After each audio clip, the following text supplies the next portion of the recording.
Madame, monsieur, bonjour, bienvenue dans ce journal. Voici les titres que nous vous emmènerons au week-end.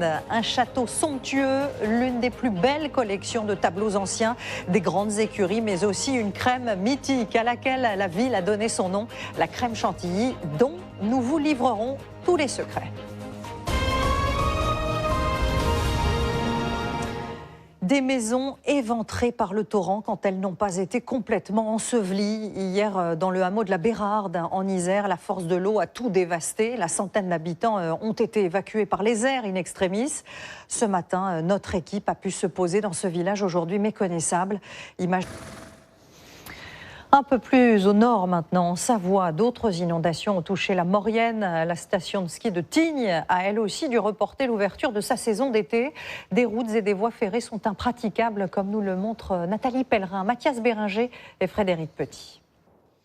Et puis plus au sud, dans les Hautes-Alpes, les campings étaient déjà pleins en cette fin juin. Plusieurs ont dû être évacués en raison des pluies diluviennes associées à la fonte des glaces.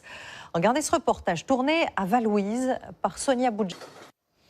Et cette météo à l'intensité totalement anormale, elle est au cœur du forum météo-climat qui se tient en ce moment en Allemagne. Il rassemble des dizaines de présentateurs météo du monde entier, dont Evelyne Delia, des présentateurs en première ligne face au réchauffement climatique. On va rester en Allemagne pour un tout autre sujet. Les supporters français y ont sans doute un petit goût amer ce matin. Hier, les Bleus affrontaient les Pays-Bas avec une occasion de se qualifier directement pour les huitièmes de finale de l'Euro, occasion qu'ils n'ont clairement pas su saisir, comme nous l'explique Sylvain Milenvois et toutes nos équipes sur le terrain. Au chapitre judiciaire, sachez que le parquet national antiterroriste a écroué un jeune homme de 19 ans hier. Il est accusé d'avoir envisagé des actions violentes, notamment contre des cibles juives. Il est aussi mis en examen pour acquisition et détention d'armes. Un mineur avec lequel il était en contact sur Internet a été placé en détention pour les mêmes motifs. L'actualité, c'est aussi ce deuxième et dernier week-end de campagne avant le premier tour des législatives. La semaine prochaine, il faudra glisser son bulletin dans l'urne et les candidats lancent toute leur force dans la bataille. Une campagne qui continue, vous allez le voir, d'être riche en rebondissements. Bastien Auger, Christine Chapelle et Carlo Paredes.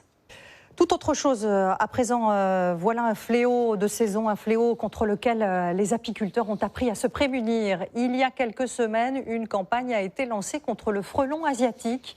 L'enjeu est de capturer le plus tôt possible dans la saison cet insecte capable de décimer des ruches entières.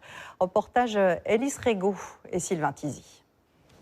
Et puisqu'on parle de miel, on va rester sur une note sucrée pour notre 4 à table d'aujourd'hui. Direction la Drôme, premier département producteur d'abricots. Un fruit qui a déjà le goût des vacances et qui peut se décliner de l'entrée au dessert. Gaël Charnet et Sylvain Tizy. Pour les plus gourmands, je vous propose de rajouter dans notre assiette la plus onctueuse des crèmes, la crème Chantilly. Et la vraie n'a rien à voir avec celle que l'on connaît. Nous sommes retournés à la source, à Chantilly donc, un lieu magique à 50 km de Paris avec son château et ses grandes écuries. Et on va changer d'ambiance avec un peu plus de décibels. Hier soir, la France entière s'est retrouvée dans les rues pour célébrer la fête de la musique. Au-delà du talent des artistes, l'esprit était avant tout au partage. Thème de cette édition 2024, la fanfare. Diane Mourgue, Alice Bacot et Lucas Garcia.